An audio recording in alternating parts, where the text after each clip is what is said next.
Hey YouTubers, found us back and I got a couple more boxes of coins. If you watched my previous video, I had 2 boxes of pennies that were brand new 2015s, and I've got no desire to search through those. Maybe hoping to get one little error coin or something. I'm not that interested in that. I like the older coins. But these 2 boxes of pennies, I think I'm going to go through them and I'm going to spend the weekend kind of searching for some of the errors and see if I can't get anything, so I'll update you on that. Probably separate from this video, but I think what I'm going to do is knock out the 2 boxes of pennies tonight. I'll probably do the box of nickels Thursday night, and we'll do a video of that separately, but we'll definitely get the pennies done tonight. So we'll check back in a little bit and see what we get. If I get something along the way, I'll fire this thing up and show you as we go along. Thanks. So I'm nearing halfway through this box, and I am getting a ton of new pennies. Just almost every roll, about a third of the roll is 2013s, 14s, and 15s, mostly 15s, but I did get this guy. Strange looking. It almost looks wet. It's like there's varnish on it or something.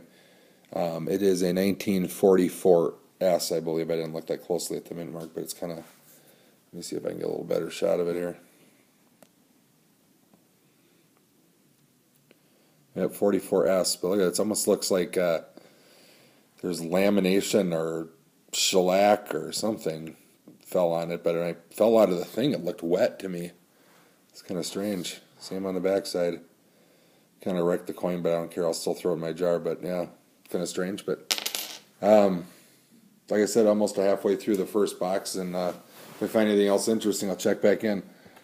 Just so far, 4 Canadians. One's pretty beat up, but that's all I've got so far, which is kind of nice so far anyway. But I'd like to find some more wheats. I've only got 3 so far, or 2. So check back in with you. So I just mentioned how much new pennies I'm getting, so just to drive the point home here, let's open up a roll together. You can see what almost, well, that's actually one of the better ones. Let me open a different one and see if we can find a little bit more typical one I've been getting. This is really good for a low count of new looking pennies. But this is much more typical of what I've been getting. Is almost half the roll being brand new. And yeah, there's a whole bunch of more new ones coming out. But that's pretty much, well, I did a crappy job opening that roll. But that's typically a roll there. It doesn't maybe show it so much on camera, but like right here, those are all brand new. This one is just trashed. New. And I don't see any wheats in there. I'll show you right now, but I'm going to cut this off so the video doesn't get too long, but yeah, it gives you an idea what I'm dealing with here. So I'm got about a half a box to go through because the rest of these things are brand new. So we'll see. So I just dumped this roll out, and I usually dump it out and I kind of look and I toss it over and look for any wheat backs. But do you see what I see? Right there. There's a nice looking copper color on it. Let's hope it's something pre-1920s. I doubt it. Let's see what we got here. Meh.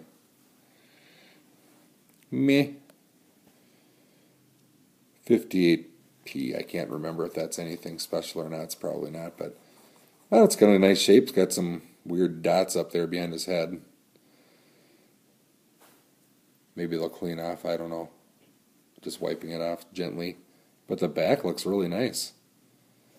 You can see all the lines in the wheat. It's got a nice orange color to it. I like that. That's pretty cool. So we'll set that one aside. That's the first wheat I found. I've probably got a third of a box left. Been finding lots of Canadians. So anyway, I'll check back. All right, guys, we are back after digging through 2 boxes of pennies and a box of nickels. They weren't the best boxes of pennies, as you saw earlier. There was a lot of new pennies. A lot of new pennies were in there. I'd say 20-25% of those things were new pennies, which was really a bummer. But a couple of things we did find.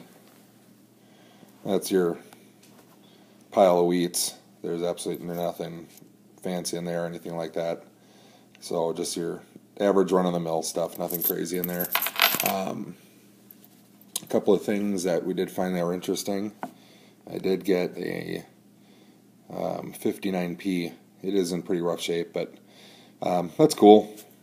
I'll take it. I'll just throw it in with the wheat pennies. It's nothing that crazy, and I've got a few of these, but I'll hang on to it since it's kind of a low mint count on it. Did get a whole slew of Canadians. I don't know how much is in there this time, but got a pile of Canadians. I did go through these on a Canadian coin website, and there's nothing special in there, so I'll just throw them in the jar with my Canadians. A couple of things that I did get that were kind of interesting with the Canadians were 2 pennies that I'm gonna hang on to. So I got a 1946 in there. That's the front of that one. So that one's cool. I'm gonna hang on to that one. And we got a 1951. There's a little bit of a picture of it. So that's cool. I don't have those, and I might as well I'll hang on to them. That's cool. I'll take them. We did get a weird, there's always nickel-shaped oddball foreign coins. And here's a, crap, I can hang on to this stupid coin here. There is a 2013 Canary Island 10-cent piece. And that is like a turtle coming out of the ocean, I guess, something like that. They describe the coin as a green turtle coin. So, I don't know. I'll throw it in with my Canadians and my other foreign coins. So it's nothing big deal. Did get a pile of miscellaneous nickels that were pre-1960. Nothing special in there at all.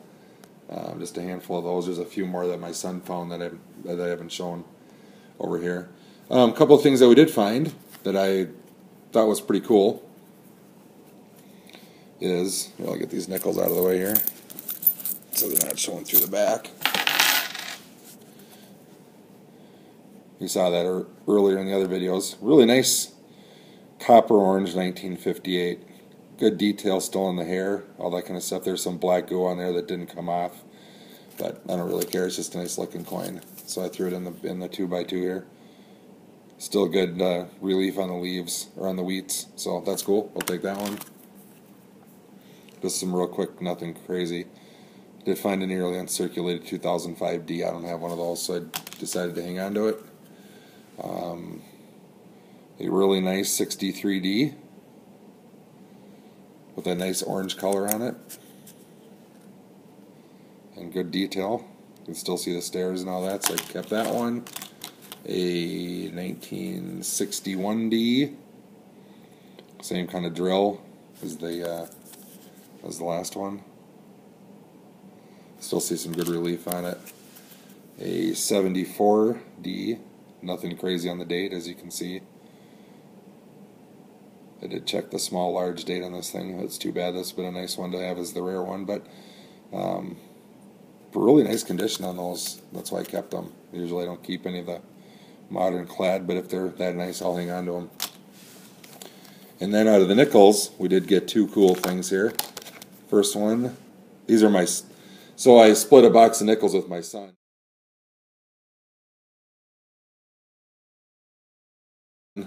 50-50, he got 25, I got 25 rolls out of there.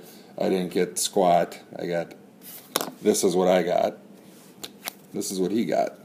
So these are his coins. He got an unknown year Buffalo nickel. pretty worn down. You can't tell the year on it. First one he found, so he was pretty excited about it. So that's cool. So I threw it in a case for him, and especially on his first coins that he finds or any kind of special coin like that, I always put the date that he found it on there. And then the Dirty Rat got a 43D silver war nickel, which, memory serves me right, that is the rarest of the war nickels. Pretty beat up, but it's still a silver nickel. You can hardly see the D there. Let me see if I can get it. There it is. Get a little better focus there for you. There's the D, the big old D, and you can't even tell what building that is. It just looks like a big blob of something on it. But that's awesome. I'm glad he found it. I wish I would have found it, but he found it. So that's about all the cool stuff we got. So I'm going to go get this stuff cleaned up off the table before the wife kills me, and go trade this stuff in tomorrow at the bank, see if they can give me some new stuff, and we'll see what else we can come up with. Thanks, guys.